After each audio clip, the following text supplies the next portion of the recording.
Troisième partie, en perspective. Le Cheikh Al-Azhar Abd el-Halim Mahmoud et René Guénon, entre soufisme populaire et soufisme de l'élite, par Thierry Zarcone. En 1954, dans les 3 derniers articles du dossier de presse présenté ici, apparaissait le nom d'un élève de Louis Massignon, Abd el-Halim Mahmoud. Ce dernier, apprenait-on, avait assisté à la dernière commémoration de la mort de Guénon, célébrée le 8 janvier par l'Association des Amis. Abd el-Halim y avait annoncé l'inscription de l'œuvre de Guénon au programme de ses cours d'Al-Azhar. Le récit de la séance laissait au contraire penser que le groupement, en proie à des contradictions internes, dans un contexte politique difficile, était près de disparaître. Ainsi, la postérité de l'œuvre de Guénon en Égypte paraissait désormais devoir être cherchée dans les milieux musulmans. C'est ce qu'indiquait en 1982 Saneya Sharawi dans un supplément du Progrès égyptien consacré à la France à l'occasion d'une visite de François Mitterrand. Elle y notait que Guénon vivait encore en Égypte grâce aux œuvres de ce grand religieux égyptien. Thierry Zarcone nous le confirme ici. Une analyse globale des publications en langue arabe et turque sur Abd el-Halim, ainsi que l'étude du texte original partiellement traduit, en avril 1954, dans Images, lui permet de nous restituer le contexte religieux dans lequel Guénon a vécu et d'émettre des hypothèses sur ses options personnelles.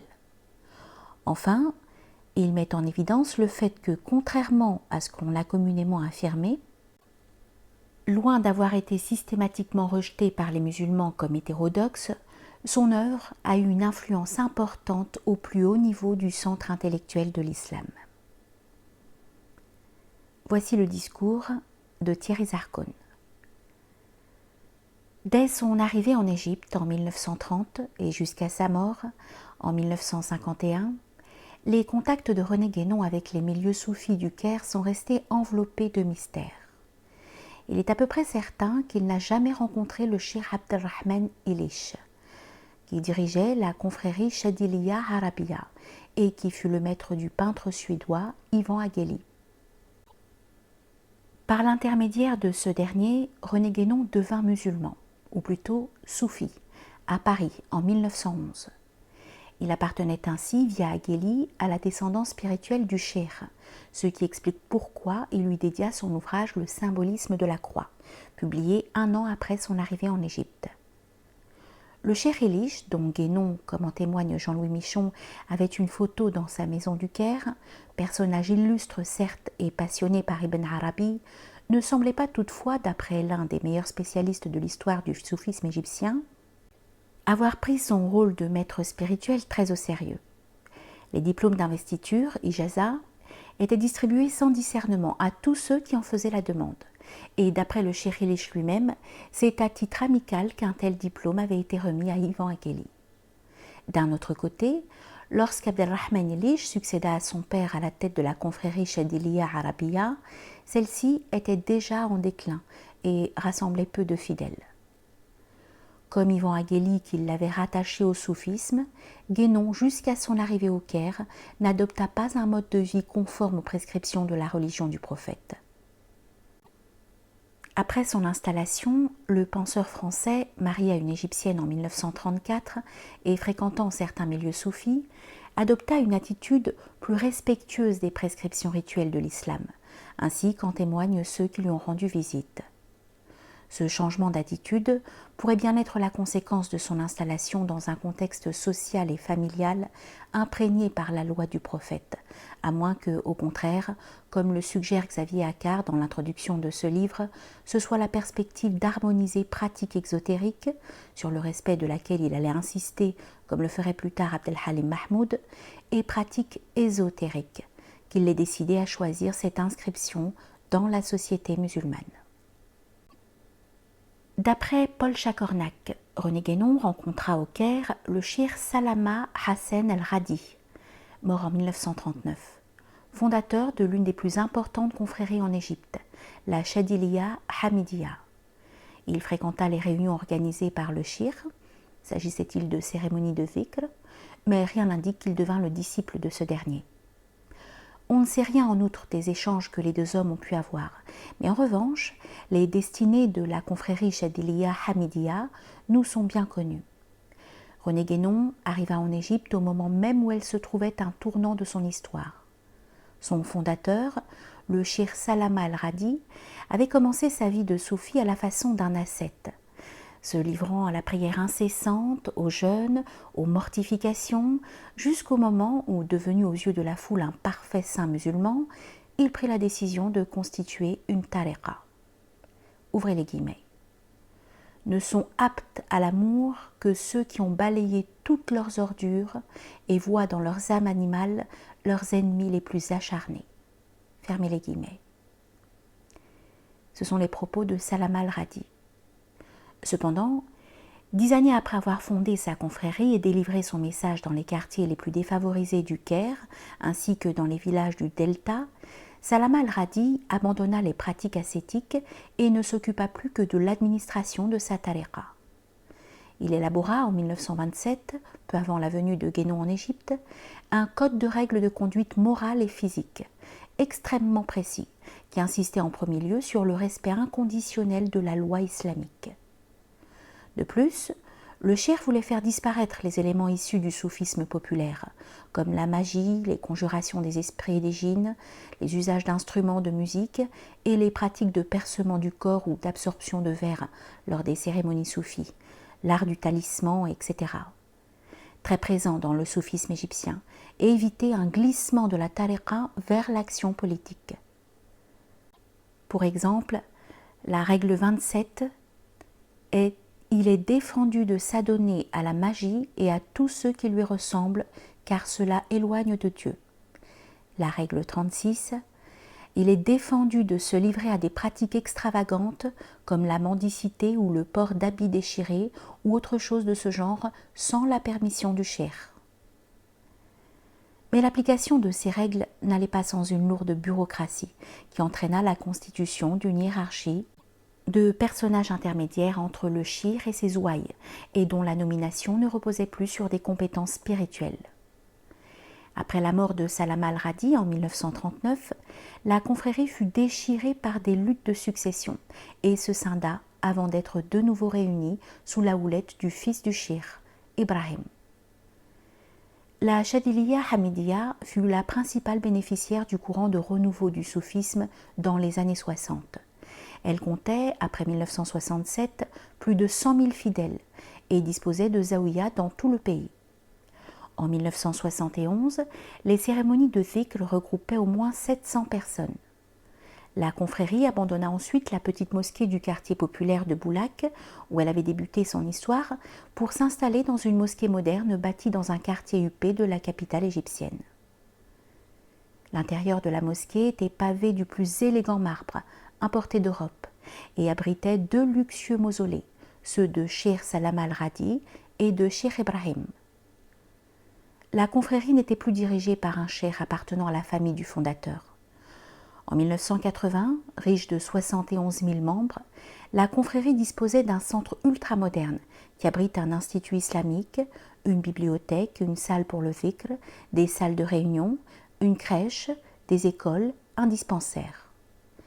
Elle poursuivait sa politique de services sociaux par la construction de dispensaires, d'écoles, de cours de Coran, etc. dans tout le pays. La confrérie entend apparaître comme un symbole de la modernité. Mais l'usage du terme moderne ne doit pas s'entendre ici comme on l'entend en Occident, et en particulier dans les textes de René Guénon. Si la confrérie est moderne, c'est parce qu'elle a adopté une attitude nouvelle à l'époque moderne, le XXe siècle, en se distinguant des autres confréries déviantes critiquées par les docteurs de la religion pour leur manquement au commandement de la religion et l'adoption de pratiques jugées contraires à l'islam. La confrérie moderne, entre guillemets, choisit, elle, le camp de l'orthodoxie islamique. La Chadiliya Hamidiya a donc pu survivre au déclin des autres ordres soufis égyptiens en perfectionnant sa structure administrative et en imposant avec vigueur le respect des principes de l'islam, en accord avec les ulama. René Guénon, présent au Caire au début de l'histoire de cette confrérie, put s'entretenir avec le Shir Salama al-Radi et assista à l'expansion de l'ordre, quelques années seulement après que le Shir ait élaboré sa règle révolutionnaire. Mais le penseur français disparut une dizaine d'années avant que la confrérie ne se transforme en un mouvement de masse, auquel il n'aurait certes plus attribué un caractère initiatique et traditionnel. En fait, René Guénon a été le spectateur, une fois encore, mais en Orient cette fois-ci, de la crise du monde moderne et de la déchéance des organisations initiatiques, dans lesquelles il voyait les tariqas, qu'il avait déjà vivement dénoncés en Occident et dont il décela sans doute les prémices dans le développement de la Chadhiliya Hamidiyya. Concernant Abd al-Halim Mahmoud, soufi et Cheikh al-Azhar, René Guénon rencontra en 1940 un autre soufi égyptien, Abd al-Halim Mahmoud, né en 1910, mort en 1978, qui rédigea, après sa mort, un petit ouvrage en arabe sur sa vie. Cet homme, l'une des principales figures de la vie intellectuelle, spirituelle et politique égyptienne de la deuxième moitié du XXe siècle, fut marqué dans son œuvre et dans sa vie de professeur à l'université de El-Azhar et de soufi par sa rencontre avec le penseur français et par la lecture de ses écrits. Il n'est pas difficile, comme on va le voir ci-dessous, de reconnaître chez lui une véritable conduite guénonienne. Amoureux des traditions religieuses, épris de régularité, il a laissé le souvenir en Égypte d'un défenseur inconditionnel de l'islam, de la philosophie arabe et du haut soufisme, et d'un farouche adversaire des confréries soufis dégradées et de l'islam populaire. Mais Guénon, aussi étrange que cela puisse paraître, a changé la vie du soufi d'Al-Azhar plus que celui-ci n'a changé la sienne. Abd al-Halim Mahmoud naît en 1910 dans une famille religieuse qui résidait dans un petit village du sud de l'Égypte. Son père avait été l'élève de Mohamed Abdou, l'un des fondateurs du mouvement des frères musulmans, qui avait été lié dans sa jeunesse à la confrérie Chadhiliya. Dans son autobiographie, Abd al-Halim nous apprend que son père lui avait enseigné certaines sciences et les rudiments du soufisme. Après avoir achevé ses premières études à l'école coranique dans son village, il était hafiz et connaissait le Coran par cœur. Il fut envoyé au Caire et inscrit dans le collège qui était lié à l'université d'Al-Azhar. Il se maria ensuite sur les conseils de son père à l'âge de 14 ans. En 1928, Abd al-Halim commença ses études supérieures dans la même université et en sortit diplômé en 1932. Il eut l'occasion d'y poursuivre l'étude du soufisme. Fraîchement diplômé, le jeune homme se rendit en France où il étudia la philosophie, la sociologie et la psychologie en Sorbonne. Il soutint en 1940 son doctorat sur Harith ben Assad el-Muhasibi, un célèbre mystique musulman du 8e-9e siècle, sous la direction de l'orientaliste Louis Massignon, dont les relations avec Guénon sont étudiées au chapitre suivant. Cette thèse fut publiée à Paris en français en 1940, puis au Caire en arabe en 1973. Abd al-Halim retourna en Égypte la même année et obtint un poste de professeur de psychologie à la faculté de langue et littérature arabe de l'université d'El-Azhar. C'est à ce moment que, comme il l'écrivit en 1954 dans la presse égyptienne, qu'il rencontra René Guénon, avec lequel il resta lié pendant plusieurs années. En 1961, il devint professeur de philosophie à la faculté de théologie de l'université d'Al-Azhar et 4 ans plus tard, recteur de cette faculté. Abd al-Halim fut ensuite nommé membre, puis secrétaire général du Centre de recherche islamique de cette université. En 1970, il devint l'adjoint du cheikh d'Al-Azhar, puis en 1972, administrateur des biens de main forte, Awqaf, et enfin, cheikh de cette prestigieuse université en 1973. Jusqu'en 1972, il avait été le secrétaire général d'une institution de bienfaisance, la Ashira Mohammedia, la famille mohammedienne, fondée en 1930, qui s'identifiait à une branche de la confrérie Chadhiliya connue sous le nom de Mohammedia Chadhiliya, dont il avait certainement été membre.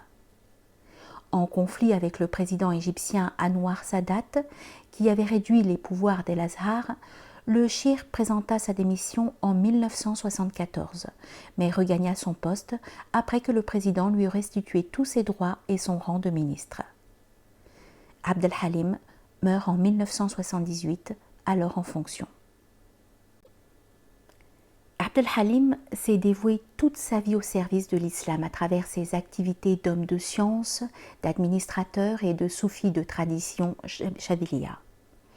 Son idéal était de servir le Coran et la Sunna, et il s'employa activement à propager l'enseignement du livre saint de l'islam. Alors membre du Centre de recherche islamique de l'Université d'Al-Azhar, il fut à l'origine de la rédaction d'un vaste commentaire tafsir du Coran, qui devait résumer les résultats des anciens tafsirs et tenir compte de l'apport des nouveaux commentaires. Le tiers de cet ouvrage fut publié de son vivant. Abd el-Halim constitua également une riche bibliothèque qui était attachée à ce centre, et il fit distribuer des subsides pour aider à la restauration d'un grand nombre de mosquées dans le pays et même à l'étranger. Alors administrateur des biens de main forte, il fonda dans tout le pays de nombreux centres de formation de Hafez, lecteurs du Coran. Il inaugure aussi une station de radio liée à l'université d'Al-Azhar, qui diffusait des émissions sous le titre des émissions religieuses et des lectures de Coran. D'un autre côté, il consacra, sous le titre de Fatwa, ordre religieux, pas moins de 3 ouvrages pour dénoncer le caractère maléfique du communisme qui progressait dans le pays, servant ainsi la campagne antisocialiste du président Anwar el-Sadat. Il écrivait, ouvrez les guillemets, « Le communiste qui égrène son chapelet ne dit pas « Dieu est grand », il dit « Marx est grand », fermez les guillemets. Abd el-Halim fut un écrivain prolifique. On lui connaît plus d'une 60aine de publications, traductions, études, etc.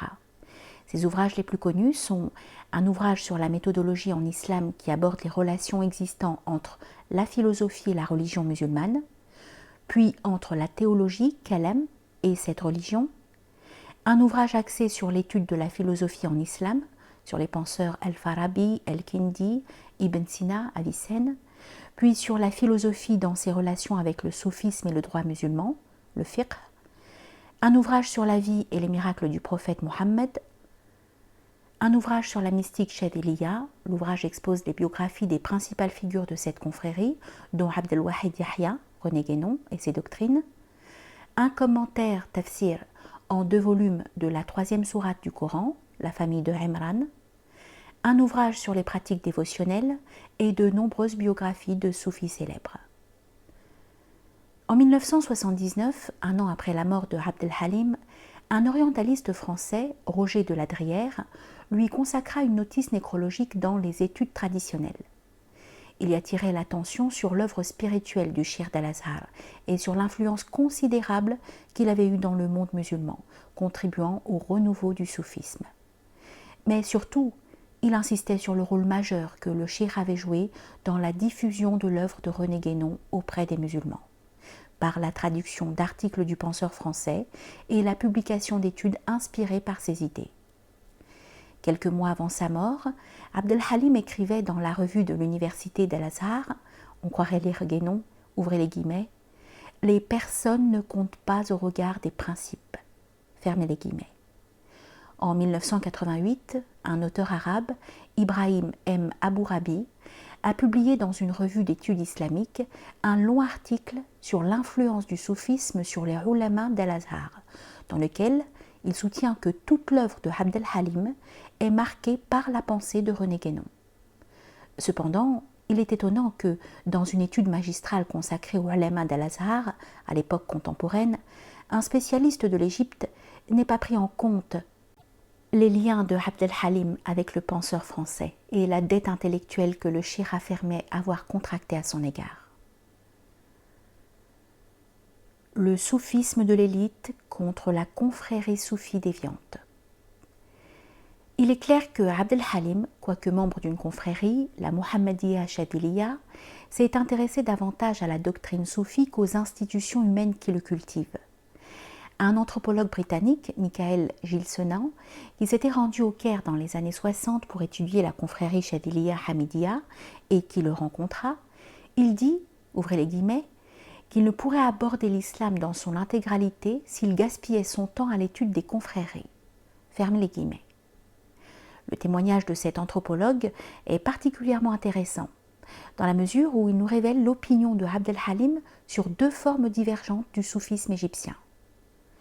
Le shir confirmait à l'anthropologue que le soufisme populaire et les confréries, en raison de leur lien intime avec la superstition et l'hérésie, se situaient loin du véritable islam. Ce qui étonna l'anthropologue dans un premier temps, c'est que ces propos étaient tenus par un homme qui n'était pas considéré uniquement comme un juriste sévère, mais également comme un cherchant attiré par le soufisme et ses voies, et par un homme qui s'était souvent présenté à lui comme un soufi. Abd el-Halim lui avoua que l'ascétisme, même terme en anglais, est un état intérieur du cœur et du moi profond, et non le sujet d'une démonstration extérieure ou d'une forme de pauvreté et d'auto-dénigrement. Abd el-Halim conseilla enfin à l'anthropologue britannique, s'il voulait progresser dans ses recherches, de se concentrer sur les seuls textes, c'est-à-dire sur les vies des grands soufis et des grands penseurs de l'islam, et d'abandonner ce qu'il appelait la religion des rues. Autrement dit, l'islam populaire et les confréries. Le chercheur occidental retint que Abd el-Halim, qui était souvent taxé de très fondamentaliste par ses compatriotes, en raison de ses appels à l'application stricte de la loi islamique, n'en était pas moins un soufi.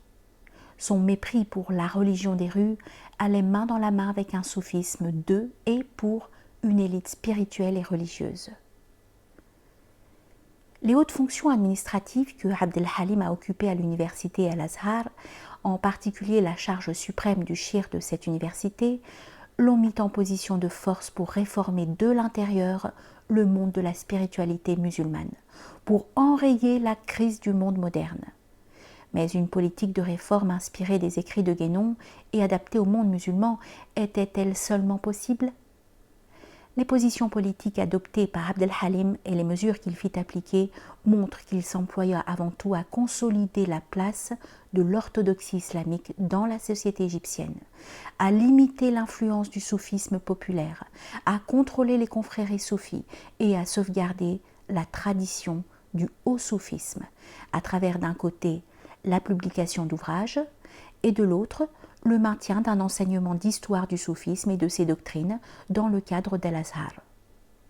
Par exemple, devant les attaques venant de ulémas opposés à la doctrine d'Ibn Arabi et face aux pressions pour interdire la publication de ses livres, Abd el-Halim a nettement pris position en faveur du soufi andalou. À partir de 1973, il incita le pouvoir à élaborer un programme de codification de la charia et organisa, en 1977, un congrès des associations et des organisations islamiques égyptiennes pour la revendication de l'application de la charia islamique.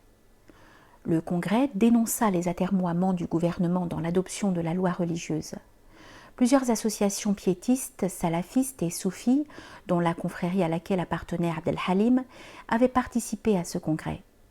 Les idées issues du congrès firent leur chemin puisqu'en 1978, année de la mort du shir al-Azhar, un projet pour codifier la charia vit le jour, mais il fut abandonné après l'assassinat de Sadat et la venue au pouvoir de Hosni Moubarak. Le cadre dans lequel Abd el-Halim inscrivit son action était inspiré par le guénon de la crise du monde moderne et du règne de la quantité et les signes des temps, ainsi que le montre clairement Ibrahim M. Abourabi à travers une étude détaillée de plusieurs écrits du Cheikh d'Al-Azhar.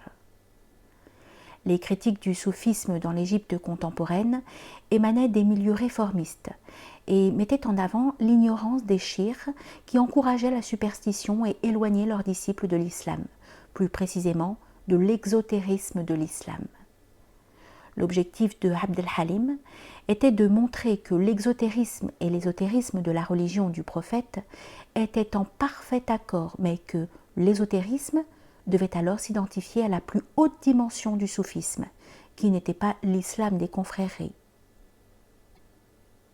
Ibrahim M. Abu Rabi précise que Abd el-Halim se trouve là sous l'influence de Hassan el-Chadhili, maître éponyme de la confrérie qui porte son nom, et de René Guénon qui ont tous deux attiré l'attention sur la distinction entre religion aristocratique et populaire, cette distinction étant fondée non pas sur un critère social ou économique, mais sur une différence entre différents degrés de savoir et différents niveaux d'entraînement spirituel. Au-delà du soufisme, Ibrahim M. Abu Rabi précise que la lecture de Guénon a permis à un penseur traditionnaliste comme Abd el-Halim de croire en l'existence d'une pure intelligence et à l'établissement d'un fondement suprarationnel pour la métaphysique musulmane. D'autres approches, révélant l'influence du penseur français, traversent l'œuvre d'Abd el-Halim. La distinction entre sciences profanes et sciences sacrées, la critique des idées de renaissance et d'humanisme et du colonialisme culturel, le rôle d'une élite intellectuelle qui apporterait des changements d'ordre social et politique, etc. Abd el-Halim constate également que l'introduction de la culture occidentale dans le monde musulman a eu pour conséquence d'opposer les musulmans respectueux de principes traditionnels à ceux qui adhèrent à une culture anti-traditionnelle. Quoique diplômé de la Sorbonne, où il avait obtenu un doctorat sous la direction de Louis Massignon, Abd el-Halim n'avait jamais apprécié les méthodes prônées par cette université dans les recherches orientalistes. Il y avait relevé une méthode dictatoriale et rejetait celle d'auteurs qu'il avait pu étudier à Paris comme Durkheim et Lévi-Brühl. Par ailleurs, il reconnaissait en citant La crise du monde moderne qu'il existe des orientaux qui sont plus ou moins complètement occidentalisés, qui ont abandonné leurs traditions pour adopter toutes les aberrations de l'esprit moderne. Et ces éléments dévoyés, grâce à l'enseignement des universités européennes et américaines, deviennent dans leur propre pays une cause de trouble et d'agitation.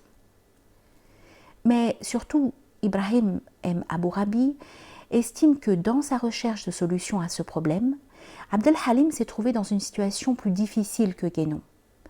Au contraire du penseur français qui s'était retiré d'Occident pour s'installer au Caire, d'où il lutta contre ce qu'il considérait comme la déviation moderne, le Cheikh d'El-Azhar se trouvait lui en Égypte, au centre d'un combat culturel continuel qui l'opposait aux partisans du sécularisme considérés comme les continuateurs de la domination occidentale sur l'Égypte.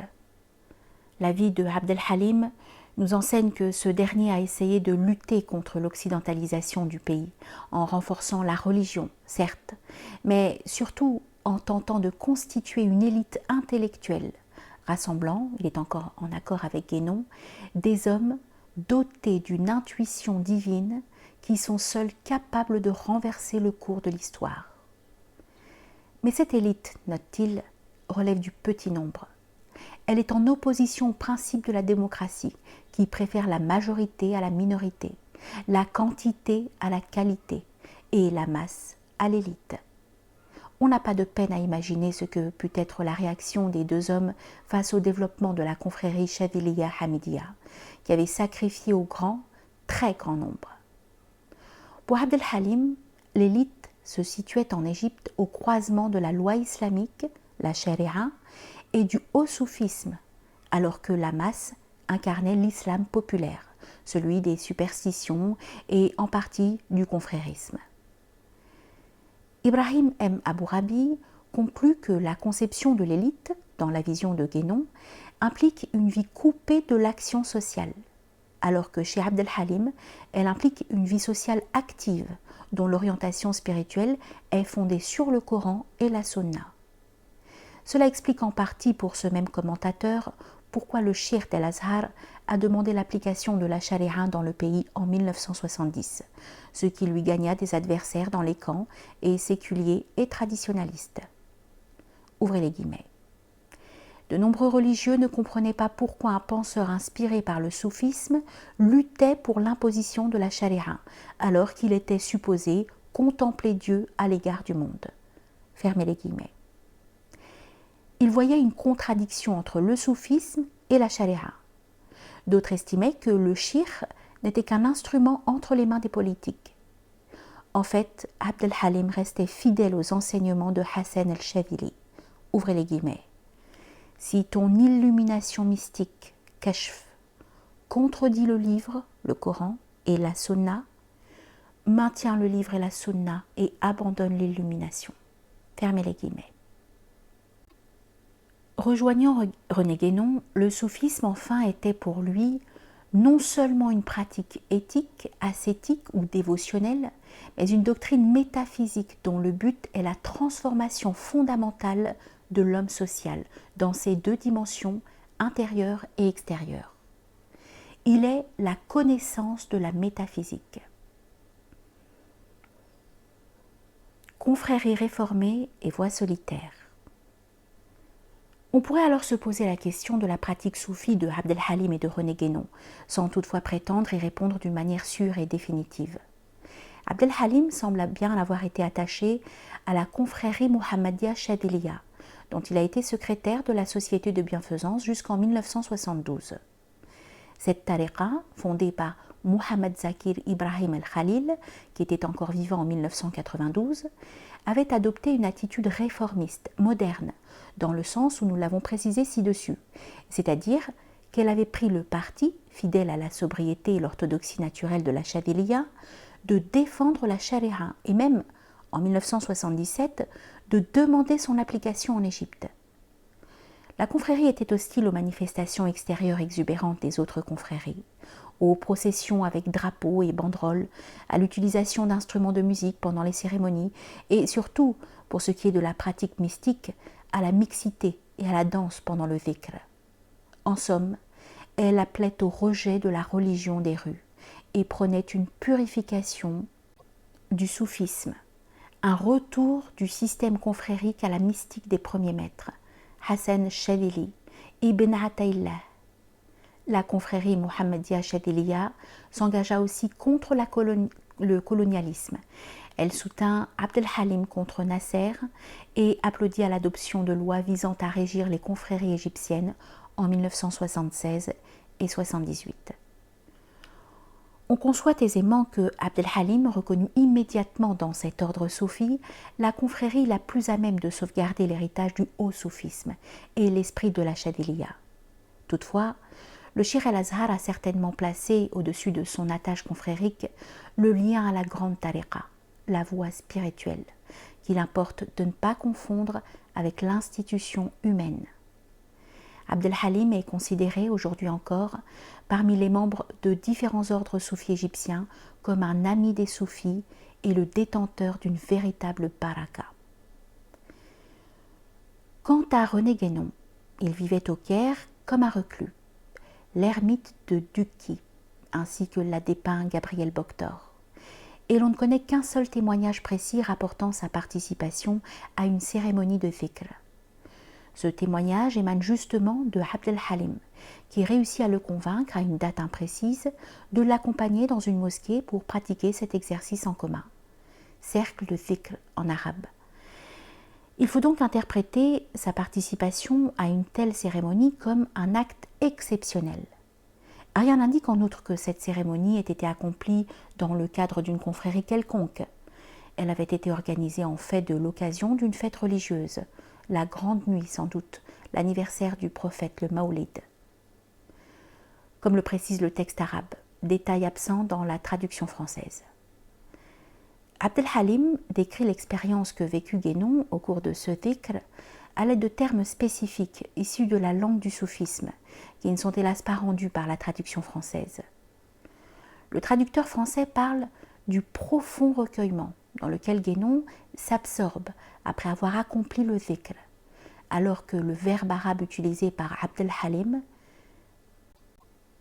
istaghraqa, fait référence dans le soufisme à l'un des états les plus avancés de l'immersion en Dieu.